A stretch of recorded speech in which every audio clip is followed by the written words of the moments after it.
ቤታችሁ አልሸጥ ብሏችሁ ረጅም ጊዜ ገበያ ላይ ከተቀመጠ ቤታችሁ በዋናነት አንድ ችግር አለበት። ይህ ችግር ምንድነው መሰላችሁ? ይኸውላችሁ የሰው ልጅ ያልተገደበ ፍላጎቱን ለማሟላት የሚመጣበት ገበያ የአቅርቦት ውስንነት ያለበት ገበያ ነው። የትኛውን ገበያ ሊሆን ይችላል። የቤት ገበያ ላይ ሰዎች ቤት ለመግዛት ሲመጡ የፈለገ የሆነ የሀብት መጠናቸው የልባቸውን ሊያደርስ የሚችል ቤት የማግኘት እድላቸው በጣም ዝቅተኛ ነው። ግዴታ ምን መሆን አለበት? መምረጥ ይኖርባቸዋል። የሚመርጡት ምንድነው ከተባለ ገበያው ከሚያቀርብላቸው ቤቶች ውስጥ የነሱን ፍላጎት ሊያሟላ የሚችል ከነሱ ፍላጎት ጋር ተቀራራቢነት ያለው ቤትን መምረጥ ይኖርባቸዋል። ይሄ ምርጫቸው ገበያ ውስጥ ሁለት አይነት ቤቶችን ይፈጥራል። ፍላጎት ወይም ተመራጭ ቤቶችን ወይም የማይመረጡ ቤቶችን በሚል ፈርጅ ይሰጣቸዋል። የተመረጡ ቤቶች በጊዜ ሂደት ውስጥ ሁለት አይነት ባህሪ ይኖራቸዋል። የመጀመሪያው በጣም ሰው ከፍተኛ የሆነ ፍላጎት ካለ ዋጋቸው ይጨምራል። ዋጋቸው ጨመረ ማለት ብዙ የሪል ስቴት አልሚ እንደዚህ አይነት ቤቶችን ለማምረት ገበያ ውስጥ መግባት ይጀምራል። ስለዚህ በገፍ ቤቶች እንደዚህ አይነት ቤቶች መመረት ይጀምራሉ። ይህንን ተከትሎ በሁለተኛ ደረጃ ምንድነው የሚሆነው? የሪል ስቴት ቢዝነሱ አዲስ ምዕራፍ ውስጥ ይገባል። ምክንያቱም ከዚህ በፊት የነበሩ የቤት ግንባታዎች ብዙም ይህን ያህል ሳቢ ያልሆኑ ሌክዠሪ ያልሆኑ ሊሆኑ ይችላሉ። ነገር ግን በጊዜ ሂደት ውስጥ ሰው ሌክዠሪነትን የፈለገ ሲመጣና እነዛን ፕሮዳክቶች መምረጥ ሲጀምር ሪል ስቴት ውስጥ እንደዚህ አይነት ፕሮዳክቶች መመረት ይጀምራሉ። ስለዚህ ይሄ የሪል ስቴት ቢዝነሱን አዲስ ምዕራፍ ውስጥ ያስገባዋል። ተመራጭ ያልሆኑ ቤቶች ምንድነው የሚሆኑት ከተባለ ያው እንደምታውቁት ፍላጎት ከሌለ ዋጋ ይቀንሳል። ዋጋ ቀነሰ ማለት እነዛን ቤቶች ለማምረት ገበያ ውስጥ የሚገባ ሰው እየጠፋ ይመጣል ማለት ነው። የግዴታ እነዛን ቤቶች ገበያ ውስጥ ኮምፒት አድርገው እንዲሸጡ የምትፈልጉ ከሆነ ዋጋ መቀነስ ይኖርባቸዋል። ይሄ በጣም ሲምፕል የሆነ ሎጂክ ነው። ምንም ጭቅጭቅ ውስጥ የሚከተን አይደለም። ለምሳሌ በአሁን ሰዓት ያው እንደምታውቁት እኛ ያለቁ ካርታ ያላቸው አፓርትመንቶችን ነው ለገበያ የምናቀርበው። ኦልሞስት በአሁን ሰዓት 50% የሚሆነውን የገበያውን ፍላጎት እየሞላ ያለው የኛ ድርጅት ነው፣ ጆርጅ ሞናሊ ይባላል። በአሁን ሰዓት አብዛኛው ሰው እኛ ጋር የሚቀርበን ቤት ለመግዛት ሲያስብ ለኢንቨስትመንት ነው የሚገዛው። የሚመርጠው ሰፈር ከመገናኛ ቦሌ፣ ካሳንቺስ፣ ሳር ቤት፣ ብስራተ ገብርኤል እያለ የሚሄደውን ሰፈር ነው፣ ወይም እዛ ሰፈር ውስጥ ያሉ ቤቶችን ነው የሚመርጠው። እነዚህ ሰፈር ላይ ቤት ኖሯችሁ ወይም ደግሞ ቤታችሁን ገበያ ላይ አውጥታችሁ በሁለት ወርና በሶስት ወር ጊዜ ውስጥ ቤታችሁን መሸጥ ካልቻላችሁ ለዚህ ችግር ተጠቂዎች ናቸው። ለምን ከተባለ ይኸውላችሁ ላለፉት 2 እና 3 ዓመታት ሰዎች ቤት ለመግዛት የሚወስኑበት ጊዜ በጣም የተራዘመ መጥቷል። በፊት የዛሬ 3 ዓመት አካባቢ ሰዎች የሚወዱትን ቤት የሚሆናቸውን ቤት ካገኙ የቀኑ ቀን ሊወስኑ ይችላሉ። በሳምንት በ15 ቀን ሊበዛ ይወስናሉ። አሁን ግን ሰው የሚፈልገውን ነገር እንኳን አግኝቶ 2 ወርና 3 ወር ይወስዳል። ለምንድን ነው ከተባለ ኢኮኖሚ ችግር ውስጥ አለ። ስለዚህ ሰው ኢኮኖሚ ችግር ውስጥ ከገባ ሰውም ችግር ውስጥ ይገባል። ችግር ውስጥ ስለገባ ደግሞ ችግሩን ለመፍታት ገንዘብ ያስፈልገዋል። ገንዘብ የሚያገኝበት መንገድ ተዘግቷል። ባንክ ብድር አይሰጥም። ስለዚህ ያለው አማራጭ ምንድን ንብረቱን ገበያ ላይ ማውጣት ነው። ንብረቱን ገበያ ላይ ሲያወጣ ችግር አለበትና ቶሎ ችግሩን ለመፍታት አርክሶ ነው የሚያወጣው፣ ቶሎ መሸጥ ስላለበት። ይህን ሰው ስለተረዳ ገበያ ውስጥ ቤቶችን ማየት ይፈልጋል፣ አማራጮችን ማየት ይፈልጋል። ለምሳሌ ቦሌ ላይ 20 ቤቶች ካሉ እነዚህን 20 ቤቶች የግዴታ ማየት ይፈልጋል።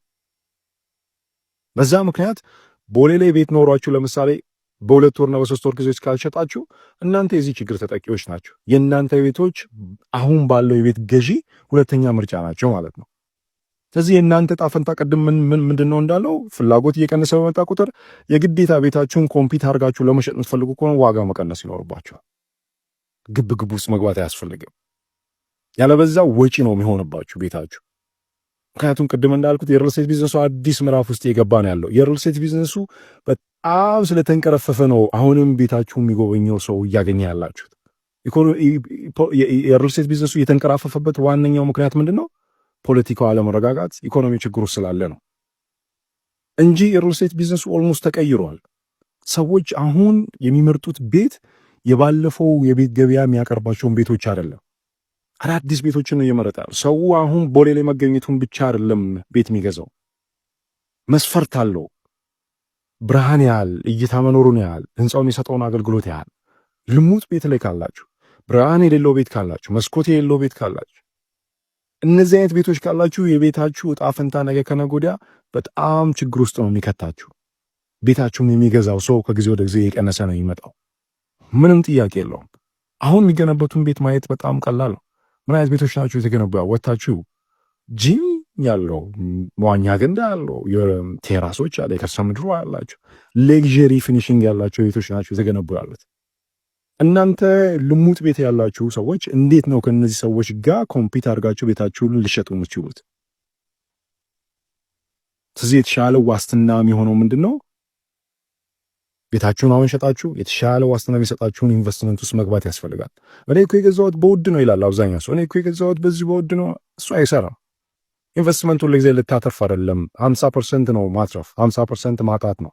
ነገር ግን የሚመጣው ችግርን አይተ ደግሞ ያንን ችግር የሚፈታልህ ያ ችግር መጥቶ ድምጥማጥን አጥፍቶ ከመሄዱ በፊት የቤትህን ዋጋ ዜሮ ከማስገባቱ በፊት ቶሎ ብለህ መፍትሄ መፈለግ አለብህ። የተሻለ ዋስትና የሚሰጥህን ነገር ማየት መመልከት ያስፈልጋል።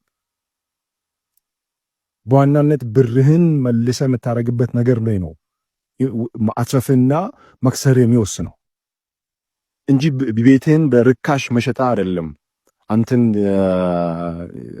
ከስረ ሸጥክ የሚባለው።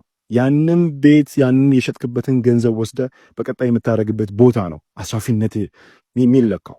ያለበዛ ሉዝ ነው የምታደርገው።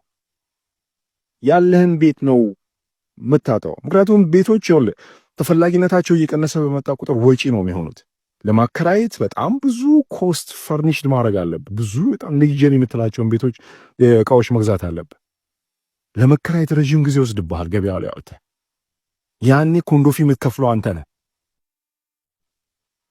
ቤቱስ ገቢ ሳያመጣል በስተቀር ለመሸጥ ረዥም ጊዜ ነው የሚወስደው። ገዢ ስታገኝ በጣም አርክሳችሁ ነው የምትሸጡት። ይሄ ነገር እየመጣ ነው። በጣም በጣም እድል እየሰጣችሁ ያለው የሀገሪቷ አለመረጋጋት ነው። በዚህ እድል ውስጥ ራሳችሁን ተጠቃሚ አድርጋችሁ ቶሎ ብላችሁ ከእንደዚህ አይነት ኢንቨስትመንቶች ውስጥ ወጥታችሁ የተሻለ ኢንቨስትመንት ማታደርጉ ከሆነ ነገ ኢኮኖሚ ወደ ነበረበት ጤንነቱ ቢመለስ፣ ፖለቲካው ቢረጋጋ በ6 ወር ጊዜ ውስጥ የሪል ስቴት ቢዝነሱ ሙሉ ለሙሉ ይቀየራል። አመኑኝ፣ ሙሉ ለሙሉ ነው የሚቀየረው። ያ ጊዜ ከመምጣቱ በፊት ኢንቨስትመንታችሁን የተሻለ ዋስትና ላይ ለማዋል ሞክሩ። እናንተም ኢንቨስት ያደረጋችሁ ሰዎች ደግሞ በተሻለ ዋስትና በሚሰጣችሁ ኢንቨስትመንት ቀይሩት። ያለዛ ጉዳት ነው። ያለበዛ ብዙ ነገር ነው የምታጡት። አመሰግናለሁ።